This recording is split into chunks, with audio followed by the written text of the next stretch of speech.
Hello student, study with Sonu channel में आप सभी लोगों का तहे दिल से स्वागत है। इस वीडियो में हम लोग पढ़ेंगे क्लास 9th मैथ NCERT पहला चैप्टर का हम लोग इंट्रोडक्शन वीडियो स्टार्ट करेंगे।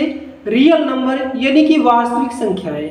इस वीडियो में हम लोग पूरे डिटेल से जानेंगे कि रियल नंबर क्या होता है, नंबर्स क्या होते हैं, डिजिट क्या होते हैं, यानी कि पूरे डिटेल में दोनों लैंग्वेज में समझेंगे, हिंदी और इंग्लिश में। तो चाहे आप यूपी बोर्ड से हो या CBSE बोर्ड से, दोनों लोगों के लिए यह वीडियो बहुत ही महत्वपूर्ण होने वाला है। तो आइए स्टार्ट करते हैं आज का महत्वपूर्ण सेशन। सबसे पहले जान लेते हैं रियल नंबर क्या होता है। रियल नंबर यानी कि जिन्हें हम वास्तविक संख्याएं कहते हैं, क्या होता है?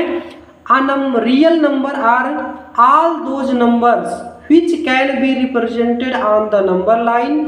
They include natural numbers, whole numbers, integer, rational numbers and irrational number. मतलब आसान भाषा में कहें कि वास्तविक संख्याएं वे संख्याएं होती है जिन्हें संख्या रेखा में निरूपित किया जा सकता है। क्लियर हो गया?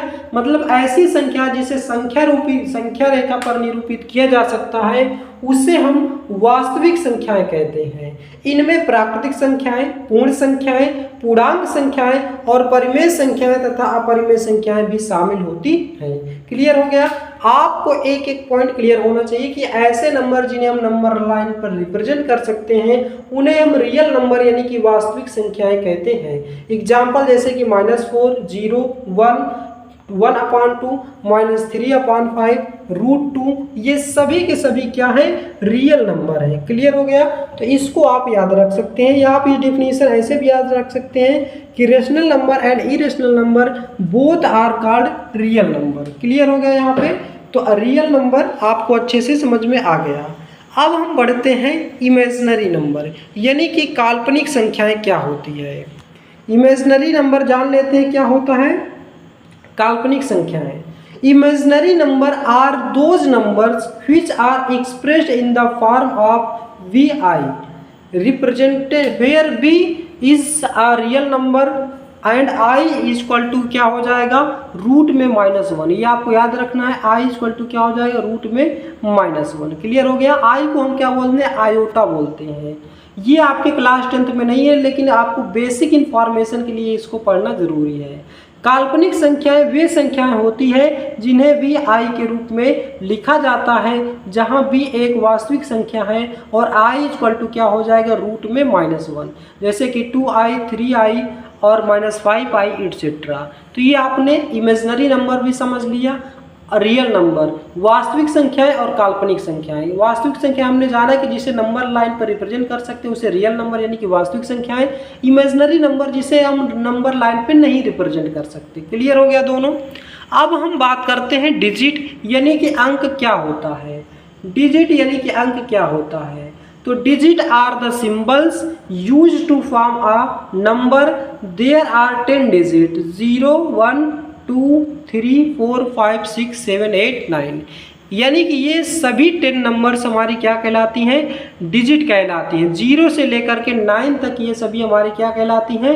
डिजिट कहलाती हैं। ये आपको याद रखना, ये हमारे सभी क्या हैं? डिजिट है। क्लियर हो गया? अंक वे चिन्ह होते हैं जिनका उपयोग संख्याएं बनाने के लिए किया जाता है। मतलब हम इनका यूज किस लिए करते हैं? नंबर बनाने के लिए करते हैं। जैसे कि यहाँ पे देख सकते हैं एग्जाम्पल में 4, 7, 8 लिखा है। तो 4, 7 और 8 डिजिट का उपयोग करके 478 नंबर बनाया गया है। तो क्लियर हो गया? डिजिट भी आपको समझ में आ गया होगा। अब हम बात करते हैं नंबर यानी कि संख्या क्या होता है। तो संख्या क्या होता है ये हम लोग जानेंगे। A number is a mathematical value used to count, measure और लेबल ऑब्जेक्ट। मतलब कि नंबर एक प्रकार की क्या है? मैथमेटिकल वैल्यू है जिसे हम क्या करते हैं? कोई भी ऑब्जेक्ट को काउंट करते हैं या लेबल करते हैं। क्लियर हो गया? संख्या एक गणितीय मान होती है जिसका उपयोग गिनने, मापने और वस्तुओं को लेबल करने के लिए किया जाता है। क्लियर हो गया? तो ये सभी क्या है? संख्याएं हैं। नेक्स्ट बात करते हैं नेचुरल नंबर। नेचुरल नंबर जिसे आप प्राकृतिक संख्याएं बोलते हैं क्या होता है? प्राकृतिक संख्याएं क्या होता है? Natural number are the number use are counting object, they are start from 1 and goes to infinity. आप ऐसे भी बोल सकते हैं कि a number which is start from 1 and goes to infinity is called as natural number. प्राकृतिक संख्याएं वे संख्याएं होती हैं जिसका उपयोग गिनने के लिए किया जाता है। ये 1 से शुरू होती हैं और अनंत तक जाती हैं। एग्जाम्पल आप देख रहे हैं 1 2 3 4 5 6 7 8 डैश डैश डैश, कहाँ तक ये जा रहा है? इन्फिनिटी, यानी कि ये इन्फिनिटी तक जा रहा है। क्लियर हो गया आपको? होल नंबर क्या होता है? अगर आप नेचुरल नंबर में 0 को इंक्लूड कर दें तो क्या हो जाएगा? वो होल नंबर हो जाएगा। तो whole number are the natural number together with 0, यानी कि पूर्ण संख्याएं वे संख्याएं होती हैं जिनमें सभी प्राकृतिक संख्याएं और शून्य शामिल होती है। यानी कि आप नेचुरल नंबर प्राकृतिक संख्याएं में 0 को शामिल कर दें तो वो क्या बन जाएगा? होल नंबर, यानी कि पूर्ण संख्या बन जाएगा। तो ये भी आपको अच्छे से क्लियर हो गया। एग्जाम्पल आपको लिखते चलना है। यूपी बोर्ड, सीबीएसई बोर्ड, जिस भी मीडियम से हैं आप अपने लैंग्वेज में लिख लेंगे। बाकी आप समझना दोनों लैंग्वेज में बहुत ही इजी हो जाता है। अब हम बात करते हैं इंटीजर यानी कि पूर्णांक क्या होता है। Integers are whole number and their negative include with 0। मतलब इंटीजर यानी कि पूर्णांक उसे कहते हैं जिसमें शून्य और प्राकृतिक संख्याएं और ऋणात्मक मान भी शामिल होती हैं। मतलब 0 से लेकर के पॉजिटिव तक और 0 से लेकर के पूरा निगेटिव तक, -1 से माइनस इन्फिनिटी तक इसको बोलते हैं निगेटिव इंटीजर, और +1 से प्लस इन्फिनिटी तक इसको बोलते हैं पॉजिटिव इंटीजर, और 0 को बोलते हैं neither negative nor positive integer. Clear हो गया? तो ऐसी संख्या जिसमें ऋणात्मक और धनात्मक और 0 ये सभी शामिल हो जाती हैं उन्हें हम क्या कहते हैं? इंटीजर यानी कि पूर्णांक कहते हैं। क्लियर हो गया? यहाँ पे डेसिमल में नहीं होना चाहिए, बस ये आपको याद रखना है। अब हम बात करते हैं इवन नंबर यानी कि सम संख्या क्या होती है। इवन नंबर यानी कि सम संख्या क्या होती है? Even number are the number which are divisible by 2। ऐसे नंबर यानी कि जो पूर्ण संख्याएं जो पूर्णतया 2 से विभाजित हो जाती है उसे हम सम संख्या कहते हैं, इवन नंबर कहते हैं। यहाँ पे देखिए -4 है, इसको 2 से डिवाइड करेंगे तो माइनस का 2 आ जाएगा, और -2 है, 2 को 2 से डिवाइड करेंगे तो 1 आ जाएगा माइनस का।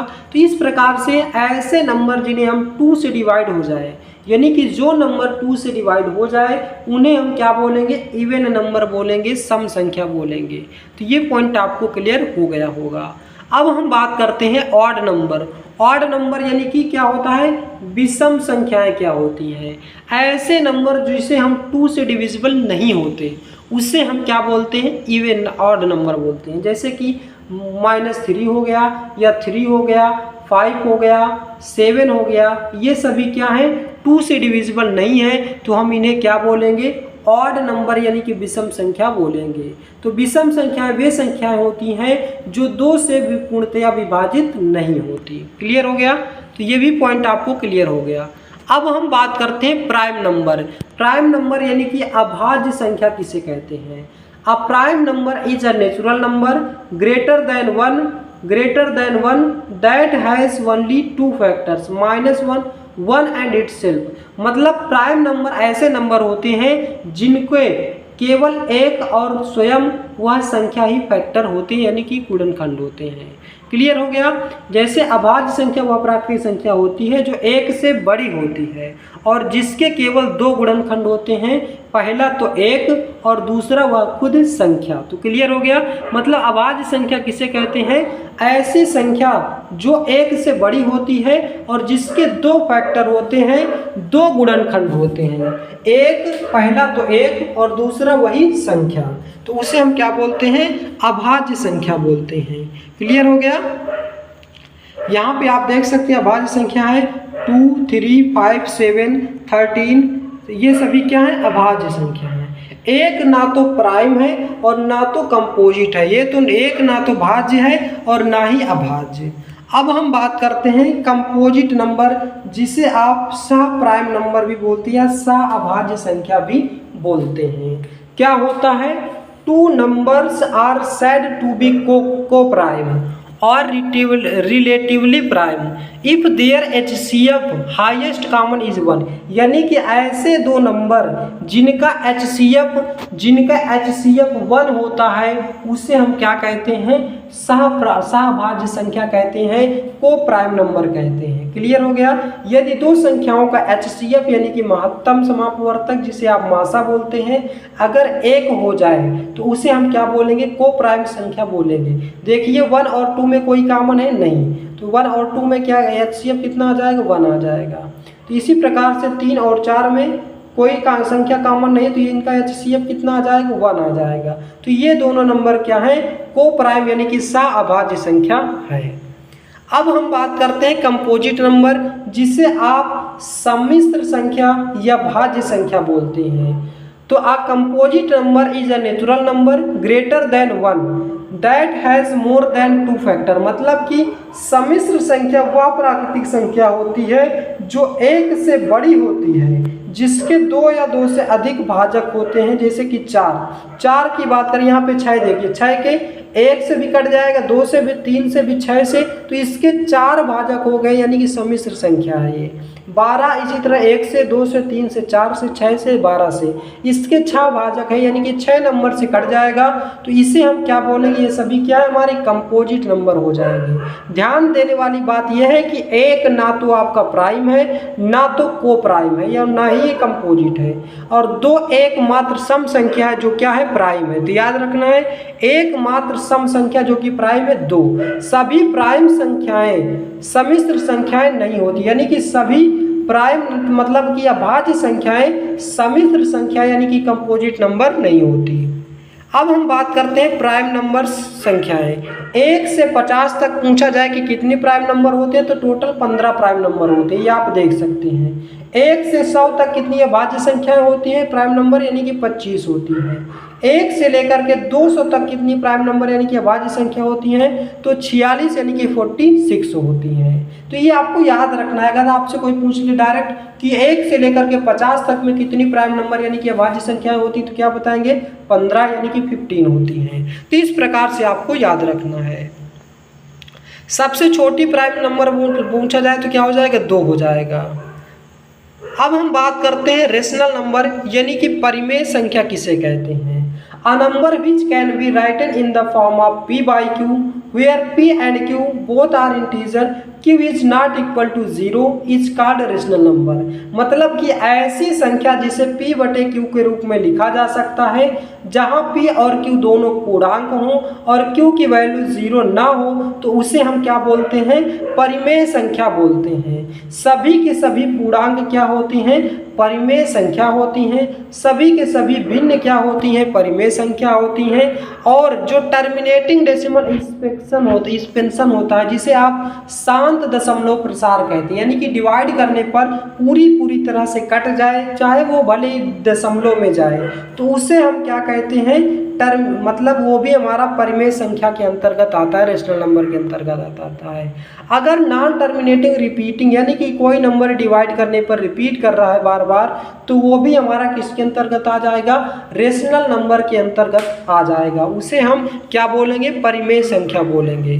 तो ये आपको एग्जाम्पल सभी याद रखने हैं, जैसे कि 1/2 -2 2.5 या 0.333, ये सभी के सभी क्या हैं, रेशनल नंबर यानी कि परिमेय संख्याएं हैं। तो क्लियर हो गया।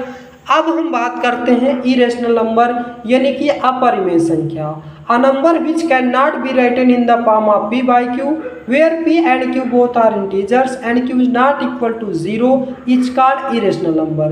सीधे आप याद रख सकते हैं कि ऐसी संख्या जिसे हम p बटे q के रूप में नहीं लिख सकते उसे हम अपरिमेय संख्या कहते हैं। जैसे √2 को आप √2 अपान क्या लिख सकते हैं, 1 लिख सकते हैं। तो यहाँ पे √2 हमारा क्या इंटीजर नहीं है, इसलिए क्या है, इरेशनल नंबर यानी कि अपरिमेय संख्या हो जाएगा। रूट की नंबर जितने भी होते हैं जिसका परफेक्ट स्क्वायर ना बने यानी कि पूर्ण वर्ग ना बने, तो वे सभी क्या कहलाती हैं, इरेशनल नंबर यानी कि अपरिमेय संख्या कहलाती हैं। कांस्टेंट यानी कि जैसे पाई की वैल्यू हो गई, ईटा की वैल्यू हो गई, ये सभी क्या कहलाती हैं, ये सभी अपरिमेय संख्या के अंतर्गत आती हैं।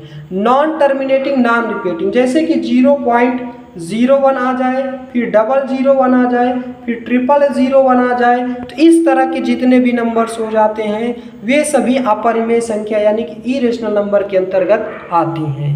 याद रखना है, ऐसी सभी संख्याएं जो परिमेय नहीं होती वो क्या कहलाती हैं? इरेशनल यानी कि अपरिमेय संख्याएं कहलाती हैं।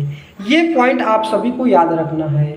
हर पूर्णांक यानी कि सभी इंटीजर परिमेय संख्या है, क्योंकि जैसे 5 को 5/1 लिख सकते हैं, -3 को -3/, लिख सकते हैं, यानी कि सभी इंटीजर क्या हो जाएंगे? रेशनल नंबर यानी कि परिमेय संख्या हो जाएंगे।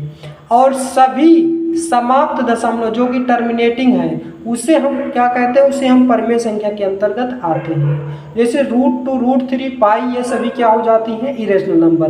ध्यान दीजिएगा, यदि आपसे पूछा जाए 0 रेशनल नंबर है कि नहीं, तो 0 रेशनल नंबर है, क्योंकि 0/1 लिख सकते हैं। तो 0 और 1 दोनों क्या है? पूर्णांक यानी कि इंटीजर है, P/Q के रूप में है। Q की वैल्यू ≠ 0 है, ये तीनों कंडीशन को सेटिस्फाई कर रहा है, इसीलिए ये हमारा क्या हो जाएगा?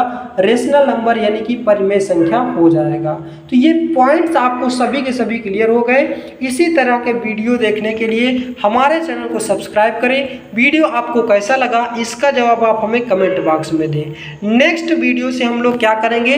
नोट्स यानी कि पेन और कॉपी की सहायता से एक्सरसाइज 1.1 को सॉल्व करेंगे और बहुत ही आसान लैंग्वेज में सॉल्व करेंगे। सबसे पहले हम पहले चैप्टर के NCERT के क्वेश्चनों को सॉल्व करेंगे, फिर उसके बाद लास्ट में RS अग्रवाल के मोस्ट इंपॉर्टेंट क्वेश्चन को हम लास्ट में एंड में ऐड कर लेंगे। तो इस प्रकार से आपको NCERT और RS अग्रवाल दोनों की बुक के सलूशन आपको प्राप्त हो जाएंगे। तो इसी तरह के वीडियो को देखने के लिए हमारे चैनल स्टडी विद सोनू को सब्सक्राइब कीजिए। इस चैनल पर आपको math, science, Hindi grammar, English grammar यानी कि क्वेश्चन आंसर ये सभी के सभी आपको मिलेंगे और बोर्ड एग्जाम में 95% प्लस स्कोर करने के लिए यह चैनल आपके लिए रामबाण साबित होने वाला है। सभी के सभी कंटेंट फ्री ऑफ कॉस्ट रहेगा और most important value NCERT fact valuable रहेगा। तो आज का वीडियो बस यहीं तक, मिलते हैं नेक्स्ट वीडियो में। जय हिंद, जय भारत।